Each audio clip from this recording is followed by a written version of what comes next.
मंडळी, आज आपण उपवासाला खाण्यासाठी हलके फुलके कुरकुरीत राजगिरा लाडू बनवून घेतलेत. अगदी साधी सोपी रेसिपी आहे. कुणीही घरी अगदी सहज हे लाडू बनवू शकतात. इथे आपल्याला गुळाचा पाक सुद्धा तयार करायचा नाहीये, त्यामुळे अगदी सहज आपण हे लाडू बनवू शकतो. लाह्या बनवण्यापासून ते लाडू बनवण्यापर्यंत संपूर्ण कृती मी या व्हिडिओमध्ये दाखवली आहे. काही छोट्या मोठ्या टिप्स सुद्धा मी या व्हिडिओमध्ये दिलेल्या आहेत, त्यासाठी व्हिडिओ शेवटपर्यंत पहा.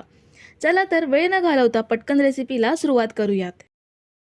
तर सर्वात आधी मी कढई गॅसवरती ठेवली आहे. कढई आपल्याला जाड तळाचीच घ्यायची आहे. आता सर्वात आधी आपण ह्यामध्ये शेंगदाणे भाजून घेणार आहोत. फक्त राजगिरा लाडू बनवण्यापेक्षा ह्यामध्ये आपण थोडेसे शेंगदाणे वापरले तर लाडू खायला फार छान लागतात. शेंगदाणे आपण मोठ्या गॅसवरती चांगले भाजून घेऊयात. तर शेंगदाणे चांगले भाजले गेलेत. वरची साल अशी थोडीशी काळपट झाली की शेंगदाणे कढईमधून काढून घ्यायचे. खूप जास्त काळपट करायचे नाहीयेत. एवढे भाजले की काढून घ्यायचे. कढईमधून शेंगदाणे काढून घेतलेत. कढई चांगली गरम आहे. आता गॅस आपल्याला मोठाच ठेवायचा आहे. ह्यामध्ये 2 चमचे राजगिरा घेऊयात आणि सुती कापड घेऊन ह्या पद्धतीने राजगिरा ढवळायचा, म्हणजे अगदी छान लाह्या फुटतात. गॅस अजिबात मंद किंवा मध्यम ठेवायचा नाहीये. मोठ्या गॅसवरतीच लाह्या फोडून घ्यायच्या. जर गॅस स्लो असेल तर राजगिरा फक्त काळा पडेल, त्याच्या लाह्या तयार होणार नाहीत. म्हणून लाह्या फोडताना ही एकच गोष्ट लक्षात ठेवायची आहे, गॅस मोठाच ठेवायचा आणि कढई चांगली गरम असली पाहिजे. लाह्या फोडण्यासाठी आपण जो कापड घेतो तो सुती कापडच घ्या. जर पॉलिस्टर वगैरे घेतला तर तो कढईला चिकटण्याची शक्यता असते, म्हणून कापड नेहमी सुतीच घ्यायचं. लाह्या फोडण्यासाठी आपण जो राजगिरा घेणार आहोत तो जुनाच असला पाहिजे. नव्या राजगिऱ्याच्या लाह्या कमी फुटतात आणि राजगिरा कढईमध्ये तसाच राहतो, त्याच्या लाह्या फुटत नाहीत. म्हणून राजगिरा हा जुनाच असला पाहिजे. जुन्या राजगिऱ्याच्या लाह्या खूप छान फुटतात. तर इथे मी 1/2 किलो राजगिरा घेतला होता. सगळ्या राजगिऱ्याच्या लाह्या आपण अशाच फोडून घेऊयात. तर ह्या बघा, सगळ्या राजगिऱ्याच्या मी लाह्या फोडून घेतल्यात. आता ह्या लाह्या आपल्याला चाळून घ्यायच्या आहेत. चाळून घेतल्यामुळे ह्यामधला राजगिरा आणि काही कचरा असेल तर वेगळा होईल. थोड्या थोड्या लाह्या आपण चाळून घेऊयात. मैदा चाळायची चाळणी वापरू नका.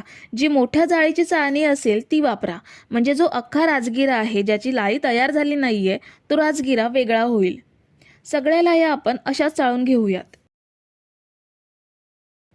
तर ह्या बघा, मी सर्व लाह्या चाळून घेतल्यात. आता याचे लाडू वळून घेऊयात. गॅसवरती मी जाड तळाचीच कढई ठेवली आहे. आता ह्या कढईमध्ये आपल्याला गूळ घ्यायचा आहे. गूळ मी इथे 200 ग्राम एवढा घेतलाय. राजगिरा मी 1/2 किलो घेतला होता, त्यासाठी 200 ग्राम एवढा मी गूळ घेतलाय. गूळ मी इथे साधा वापरते. तुम्ही चिक्कीचा गूळ सुद्धा वापरू शकता. गुळामध्ये 1/2 वाटी एवढं पाणी ॲड करायचं, म्हणजे गूळ लवकर विरघळला जाईल. गूळ लवकर विरघळण्यासाठी तो बारीक कापून घेणं सुद्धा तेवढंच महत्त्वाचं आहे, जेणेकरून गूळ लवकर विरघळला जाईल. इथे आपल्याला गूळ फक्त विरघळवून घ्यायचा आहे, त्याचा अजिबात पाक वगैरे करायचा नाहीये. मोठ्या गॅसवरती आपण हा गूळ फक्त विरघळवून घेऊयात. तर 3 मिनिटातच गूळ चांगला विरघळला गेलाय आणि गुळाला उकळी सुद्धा आली आहे. आता लगेच यामध्ये आपण अर्धा चमचा वेलची पावडर ॲड करूयात आणि 1 चमचा तूप सुद्धा घेणार आहोत. तूप आणि वेलची पावडरमुळे लाडूची चव अजून वाढेल. तूप मिक्स केल्यानंतर आपल्याला गॅस पूर्णपणे बंद करायचा आहे. गॅस बंद केल्यानंतर आपण हा गूळ ढवळून घेऊयात, म्हणजे वेलची पावडर आणि तूप छान मिक्स होईल. वेलची पावडर आणि तूप मिक्स केल्यानंतर ह्यामध्ये भाजलेले शेंगदाणे ॲड करूयात आणि राजगिऱ्याच्या लाह्या सुद्धा ह्यामध्ये ॲड करायच्या आहेत. आता हे सगळं साहित्य आपण गुळामध्ये व्यवस्थित मिक्स करून घेणार आहोत. इथे एक गोष्ट लक्षात ठेवा, गूळ विरघळल्यावरती गॅस बंद करूनच शेंगदाणे आणि लाह्या ॲड करायच्या. सगळं व्यवस्थित मिक्स केल्यानंतर कढई आपण प्लॅटफॉर्मवरती घेऊयात. साधारण 1 ते 2 मिनिटं जाऊ द्यायची. 2 मिनिटंच थंड करून घ्यायचं. संपूर्ण थंड केलं तर लाडू वळले जाणार नाहीत. आता हाताला पाणी लावून घ्यायचं आणि लाडू लगेच वळून घ्यायचे. आपण तिळाचे लाडू वळताना जसं हाताला पाणी लावून घेतो, सेम तसंच राजगिरा लाडू वळताना सुद्धा हाताला पाणी लावून लाडू वळून घ्यायचे. खूप छान लाडू वळले जातात. हे बघा, पटापट लाडू वळले जात आहेत आणि आपण गुळाचा पाक सुद्धा तयार केलेला नाहीये, त्यामुळे हात सुद्धा भाजणार नाही.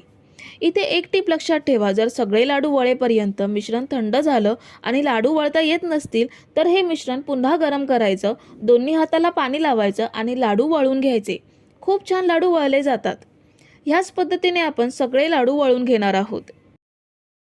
तर हे बघा, मी सगळे लाडू वळून घेतलेत. खूप छान लाडू वळले गेलेत. मार्केटमध्ये जे राजगिरा लाडू मिळतात ते एकाच साईजचे गोल गरगरीत लाडू साच्यामध्ये बनवलेले असतात. मी इथे हाताने लाडू वळून घेतलेत, त्यामुळे मार्केटसारखे गोल गरगरीत दिसले नाहीत, तर ही चवीला मात्र अप्रतिम लागतात. एक लाडू मी तुम्हाला तोडून दाखवते. गरम आहे म्हणून लगेच 2 भाग झालेत. थोड्या वेळाने हा लाडू चांगला कुरकुरीत होईल. तुम्ही सुद्धा ह्या सोप्या पद्धतीने मार्केटसारखे लाडू घरीच बनवू शकता. इथे मी 1/2 किलो राजगिऱ्यामध्ये मोठ्या साईजचे 18 लाडू वळून घेतलेत. थोडी लहान साईज केली तर 25 लाडू आरामात तयार होतील. तर मंडळी, रेसिपी कशी वाटली हे कमेंट करून नक्की सांगा आणि व्हिडिओला न विसरता लाईक करा. रेसिपी तुमच्या मित्रमैत्रिणींसोबत शेअर करा आणि चॅनलला सबस्क्राईब केलं नसेल तर लगेच सबस्क्राईब करून घ्या. थँक्यू.